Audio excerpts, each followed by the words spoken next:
बिजोलिया। वो मैंने बताई दिया पढ़ने क्या क्या, वो तो घर पे देख ही लोगे, आपके पास लिस्ट पड़ी है और नोट्स में से ज्यादा के देख लेना, समझा मैं देता हूं थोड़ा सा। बिजोलिया अभिलेख 1170 का है। कब का है?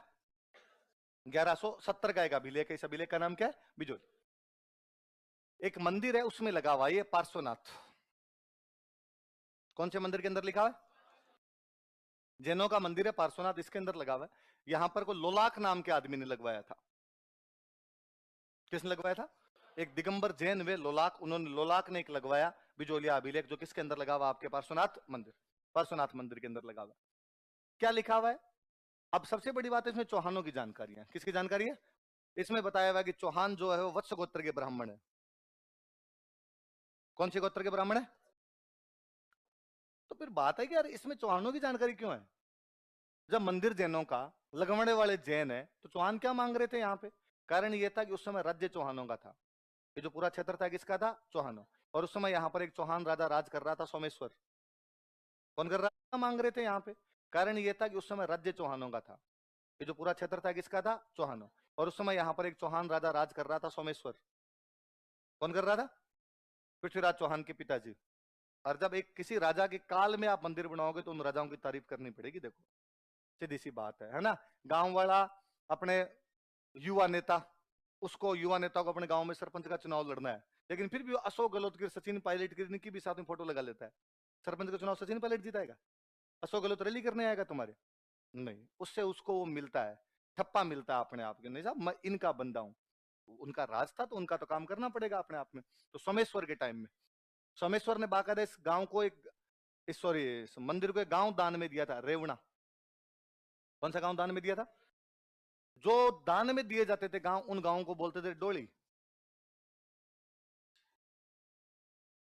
क्या बोलते थे? आज भी बोलते हैं। गांव में खूब सारा कहते हैं आज जमीन का डोली की है। मंदिरों को जो जमीन दान में दी जाती उनको क्या बोलते थे? तो कभी कोई 20 शब्दों में पूछ लेंगे डोली क्या होती है। तो मंदिरों को दिए जाने वाले भू अनुदान उनको क्या कहते थे? डोली कहा करते थे। कौन सा गांव दान में दिया हुआ था? रेवणा। किसने दिया था? सोमेश्वर। तो इनके बारे में तो बताना पड़ेगा। तो बताया हुआ है कि चौहान कैसे ब्राह्मण है? वत्सगोत्र। इसमें बताया हुआ है कि चौहानों का एक राजा हुआ था वासुदेव। कौन राजा हुआ था? उसने एक झील बनाई थी, सांबर। कौन सी झील बनवाई थी? इसमें लिखा हुआ है कि चौहानों में एक राजा हुआ था विग्रहराज चतुर्थ। कौन सा राजा हुआ था? उसने दिल्ली जीत ली थी। क्या जीत ली थी? क्या जीत ली? दिल्ली जीत ली। इसके अंदर पुराने नाम है। 1170 में हमारे जो जो शहर रहे थे उनके नाम मिलते हैं, जैसे कोई एक दो नाम। जैसे इसके अंदर नागौर का नाम लिखा हुआ है आई छतरपुर, जो अपने को याद है वो वही कर लेते। नागौर का नाम क्या है? इसमें जालोर का नाम है जाबालीपुर। जालोर का नाम क्या है? जाबालीपुर नाम है इसका। दो नाम याद रखो अपने, दो ही खूब है अपने तो इसमें नागौर का नाम क्या है? आई छतरपुर। जालोर का क्या है? अच्छा, जालोर का तो कहते हैं यहाँ पे ऋषि रहते थे, एक जाबाली, जाबाली ऋषि, कारण इसका नाम क्या पड़ गया? जाबालीपुर। इसका नाम दूसरे वाले का क्या? आई छतरपुर। किसका पुराना नाम? नागौर। किसका पुराना नाम? नागौर का कहते हैं नागौर नाम इसलिए क्योंकि यहाँ पे नाग वंश का कब्जा था। किसका कब्जा था? तो खूब सारे अभिलेखों में इसका नाम नागपुर है। कुंभा वाले जितने अभिलेख है उसमें नागौर का नाम क्या है? नागपुर है। सांप का पर्यायवाची नहीं होता क्या अही? सांप का पर्यायवाची नहीं होता क्या अही? अही छत्रपुर का मतलब भी वही है। और ये अपने भारत की बड़ी गजब विशेषता मुझे लगती है कि पहले जो नाम होता था ना उसके पर्यायवाची से उसका दूसरा नाम बना लेते। जैसे दिल्ली का नाम था हस्तिनापुर। क्या नाम था? हस्ती का मतलब होता हाथी। हस्ती का मतलब क्या होता है? इसलिए मैंने दिल्ली का नाम खूब सारी किताबों में देखा, गजपुर। क्या नाम कर दिया? ये एग्जैक्टली वो है। नागौर, नागवाड़ा, नागपुर, नागवाड़ा, आई छतरपुर भी वही है। तो जब भी कई लोग कहते हैं ना नागौर का पुराना नाम आई छतरपुर है, ना उनके टाइम में पुराना नहीं था वो, ये दोनों तीनों नाम यूज में लिया करते। उसको नागौर भी बोलते थे, वो इसको नागपुर भी बोलते थे, वो इसको आई छत्र बोल। भाषा तो अब नहीं आती अपने को। अपने डोकरों को तो पर्यायवाची आते ही थे, तो पर्यायवाची लगा लगा के दूसरे बना लिया करते थे। वो कोई सांपपुर का देता होगा इसको। सांपों वाला है अपने आप के अंदर क्या है? तो नागौर का नाम क्या था? आई छत्रपुर। और जालोर का नाम क्या था? जब। और सुनो, इसमें एक बड़ी जोरदार बात, इसमें ना प्रशासनिक विभाजन है इस अभिलेख में। क्या है?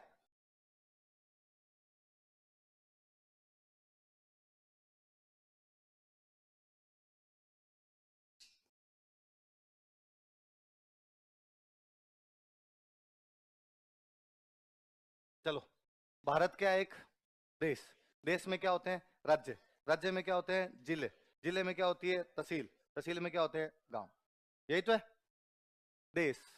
राज्य, जिले, तहसील, उनके नाम उस टाइम ये थे। देश, पत्तनपुर, पल्ली, ग्राम। बोलो देखे। देश सबसे ऊपर, देश सबसे नीचे, नीचे ट्रिपल पी, बीच में पत्तनपुर पल्ली। बोलो क्या नाम है? ऊपर देश, मेरा गांव, मेरा, बीच में पत्तनपुर पल्ली। दोबारा बोलो। अब और याद करो, बिलों के गांव को पाल बोलते हैं। बिलों गांव क्या बोलते हैं? ये सारे शब्द वही तो है। और क्या, यहाँ पर भी ये को छोटा गांव रहा होगा, इसे थोड़ा बड़ा गांव रहा था, इसको क्या कर दिया इन लोगों ने? भाई बात समझ, तो बोलो देखिए सब सारे बोलो। देश, पत्तनपुर